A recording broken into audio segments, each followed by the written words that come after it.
వాళ్ళు ఒకరోజు సాధించగలుగుతారు, నిలబడగలుగుతారు. సహించిన వారం అయితే మేలు అనుభవిస్తాము. డెలివరీ అవ్వాల్సిన వాళ్ళు అన్నారు, వాళ్ళకి ఏం చెప్తాం డెలివరీ అయ్యే ముందు?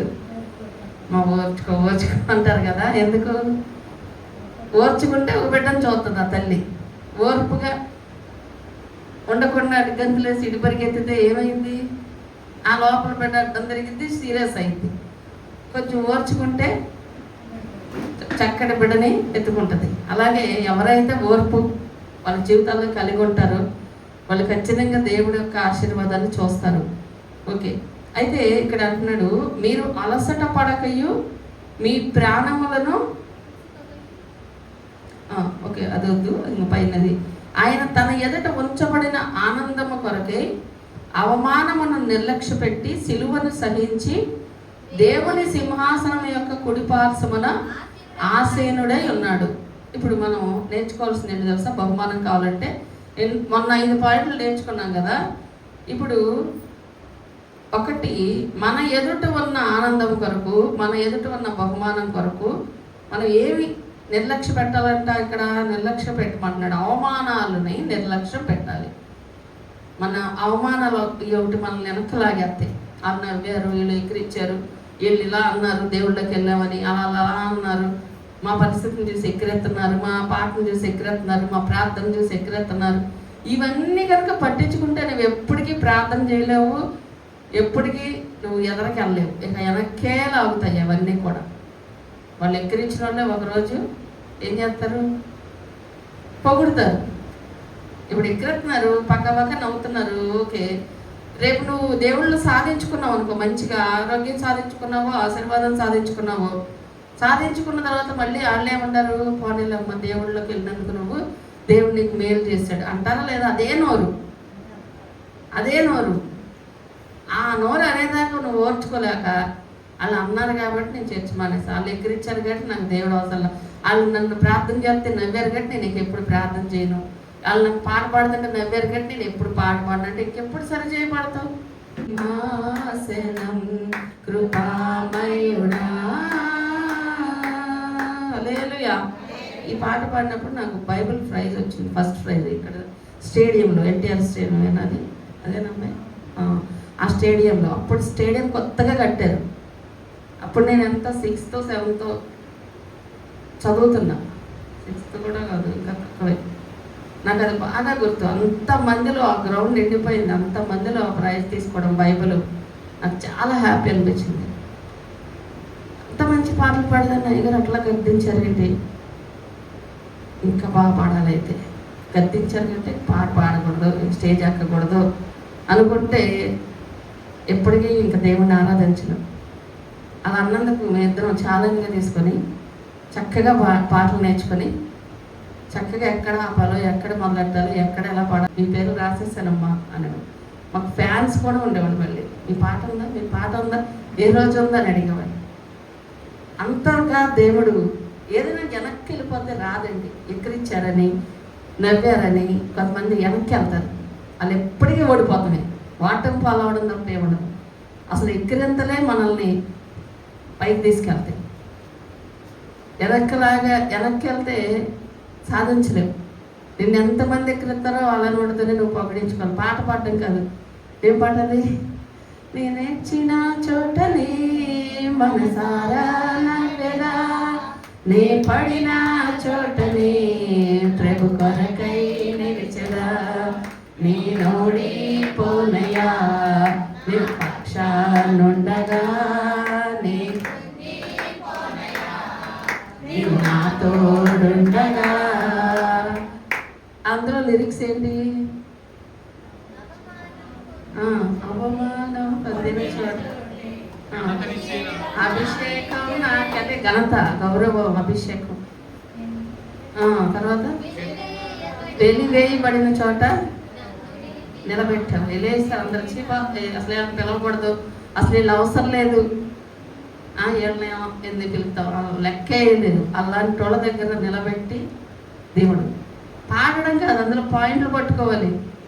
ఇంకా పాటలు అవమానాలను ఆశీర్వాదముగా నిందలన్నీయు దీవెనలుగా మార్చి అవమానాలను ఆశీర్వాదముగా, నిందలన్నీయు దీవెనలుగా మార్చి, నేను వేసే ప్రతి అడుగులో నీవే నా దీపమై, నేను వేసే ప్రతి అడుగులో నీవే నా దీపమై,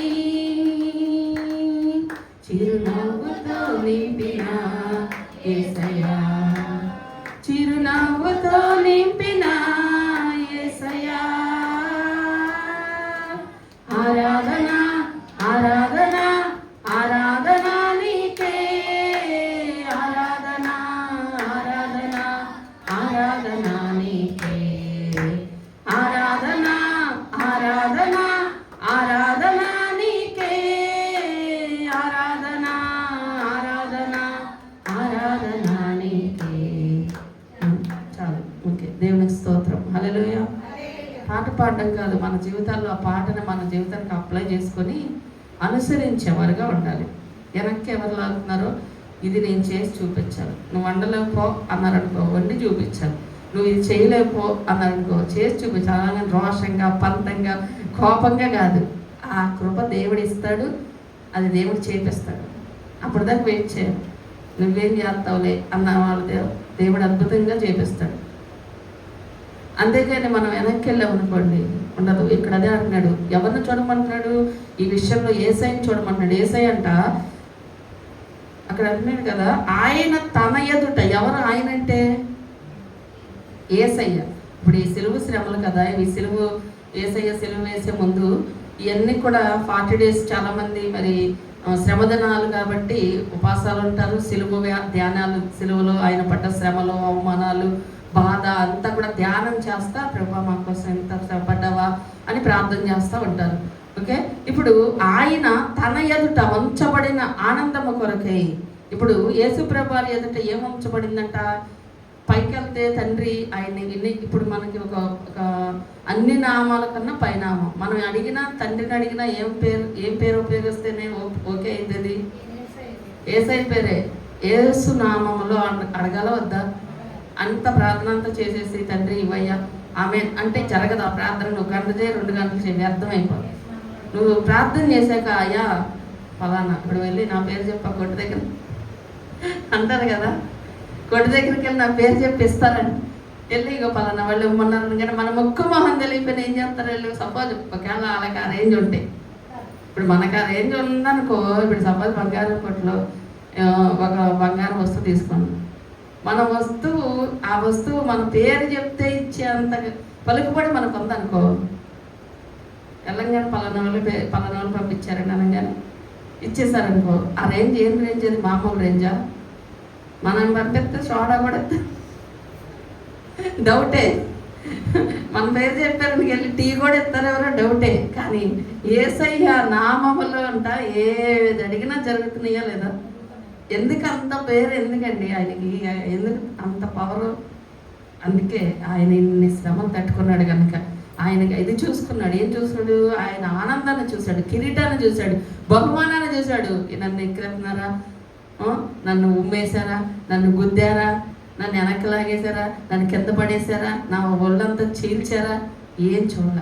మన జీవితంలో కూడా నువ్వు దీవించబడాలంటే, నువ్వు బహుమానం పొందాలంటే రేపు యేసయ్య దగ్గరికి వచ్చి, యేసయ్య నీ దగ్గరికి వచ్చి అమ్మ ఇదిగో నువ్వు ఇన్ని శ్రమలు పడ్డావుగా, ఇంత అవమానం పొందావుగా, ఇదిగో నీ కిరీటం అని ఇస్తుంటే అది వేరుగా ఉండిద్ది.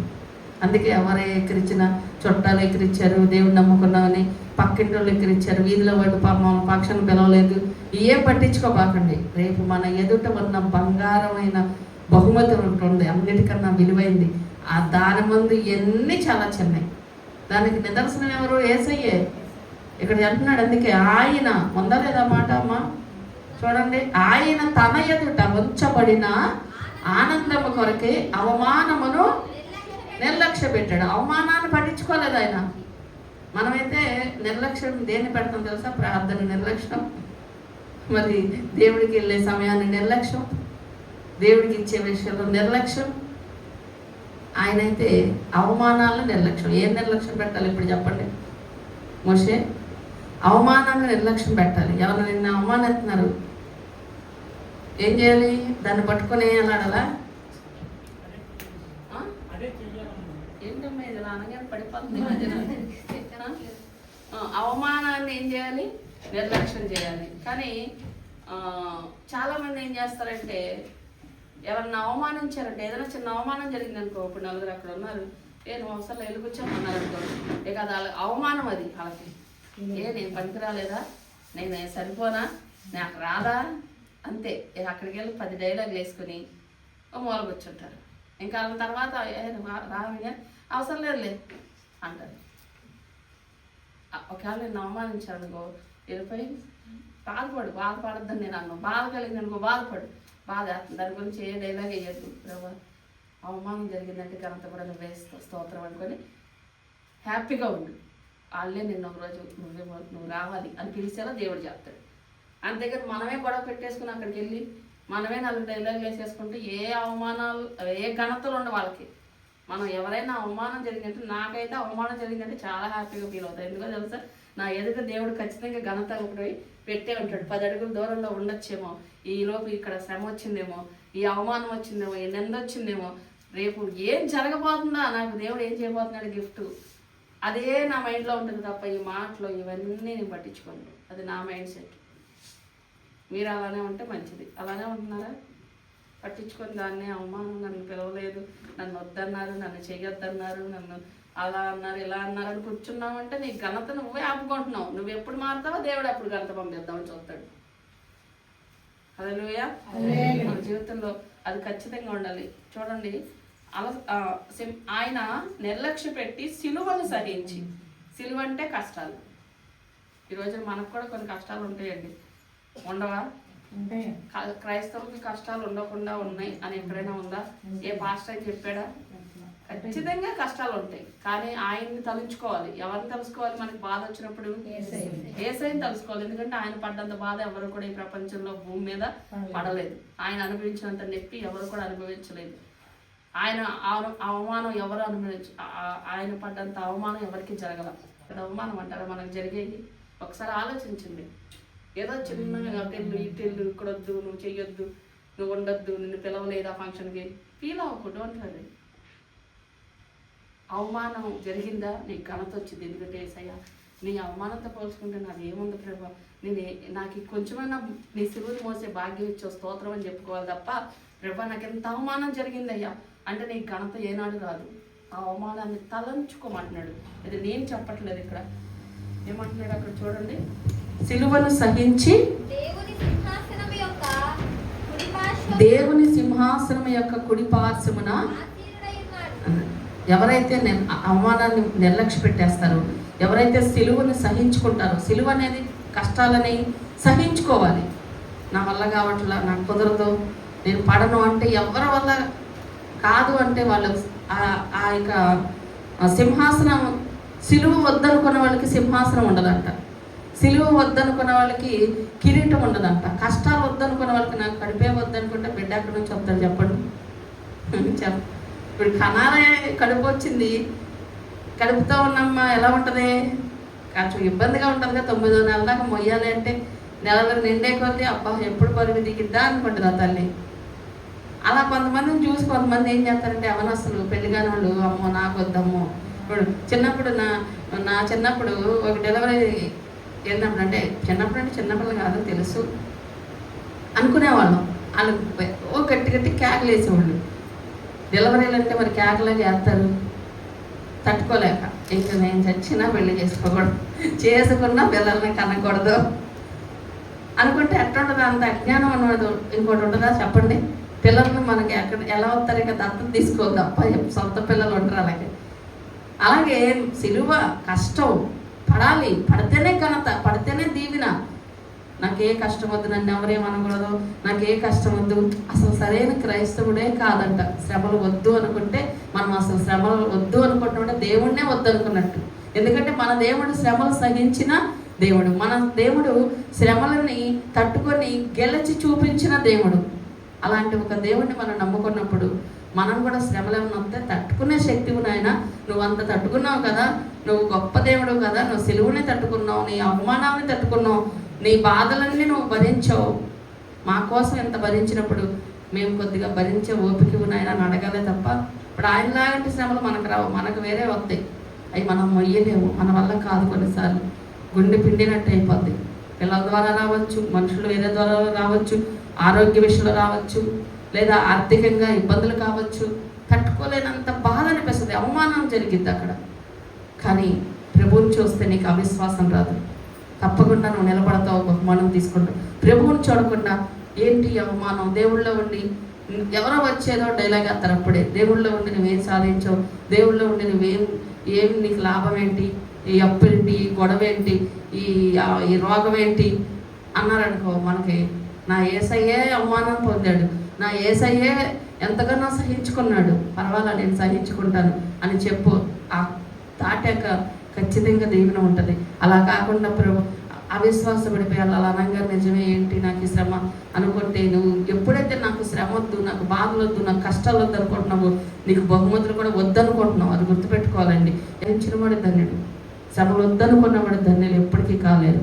దేవుని బిడ్డలైన వారు మనం దేవుణ్ణి చూడాలి. అందుకే ఆయన అంటున్నాడు, కుడి పార్శ్వమున ఎవరైతే సిలువను సహిస్తారో దేవుని సింహాసనం యొక్క కుడి పార్శ్వమున ఆసీనుడే ఉన్నాడు. మీరు అలసట పడకయు మీ ప్రాణములు విసుకకయు ఉండినట్లు, కొన్నిసార్లు అలసట వచ్చేది విసిగిపోతాం కదా, ఉండినట్లు పాపాత్ములు తనకు వ్యతిరేకంగా చేసిన తిరస్కారం అంతయు ఓర్చుకొనిన ఆయనను తలంచుకొనడు. ఎవరిని తలంచుకోమంటున్నాడు? ఎవరి వైపు చూడమంటున్నాడు?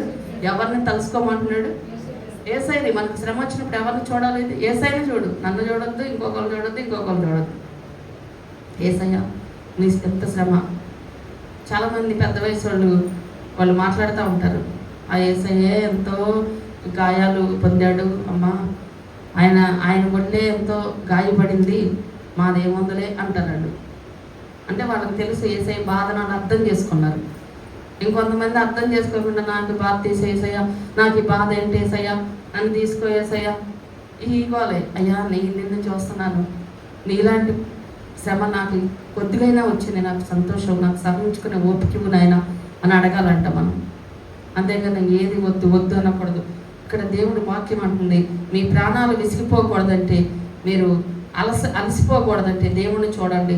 ఎలా చూడండి? ఎందుకంటే ఆయన ఈ పాపాత్మలు ఆయనకు వ్యతిరేకంగా చేసిన తిరస్కారం, అందరూ ఆయన మంచి పని చేసినందుకు, ఆయన వద్దనుకున్నందుకు పడ్డ శిక్షని ఆయన భరించాడు. ఈరోజు మనం చెడ్డ పనులు చేస్తే కొన్ని శిక్షలు వస్తాయి, మనం చేసే పనులకు కొన్ని శిక్షలు వస్తేనే మనం తట్టుకోలేము.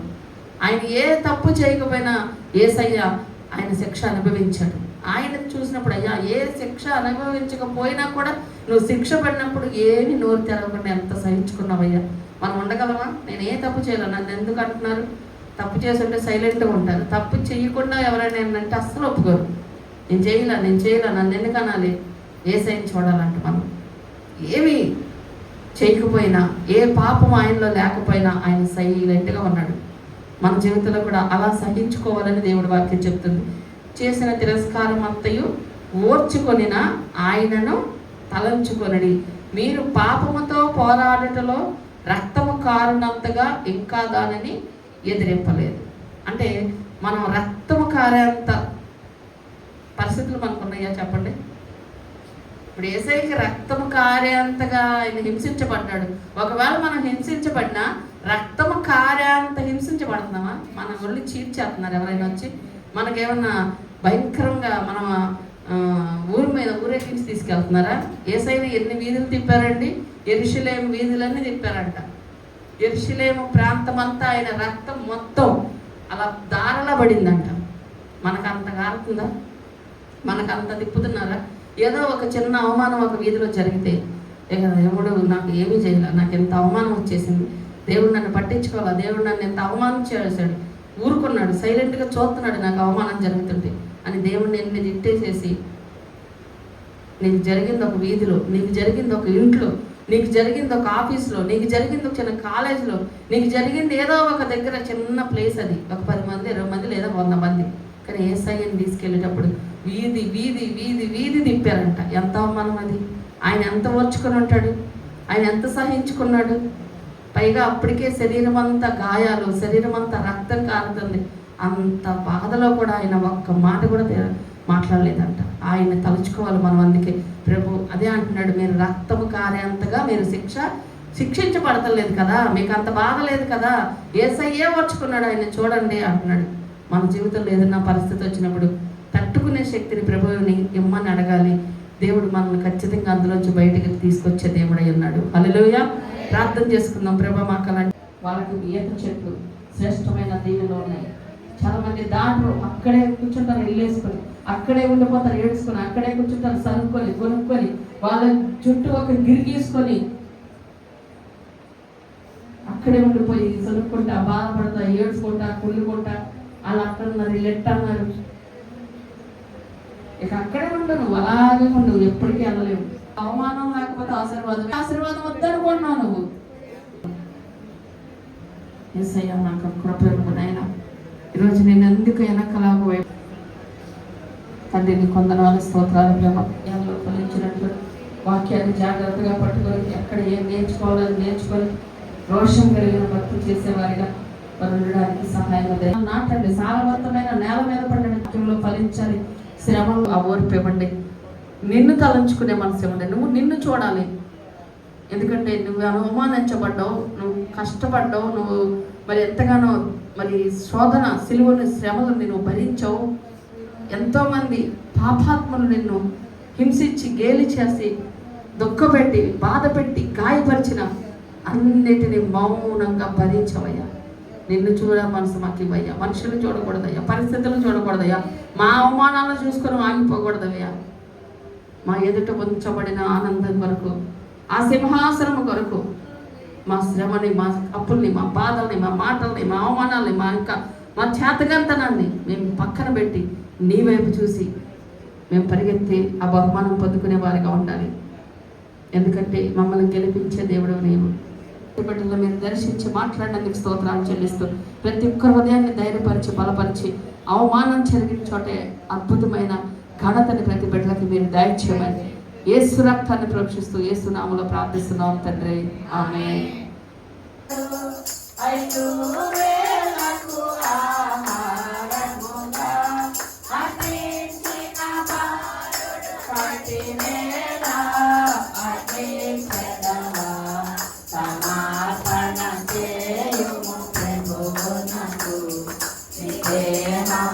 Namo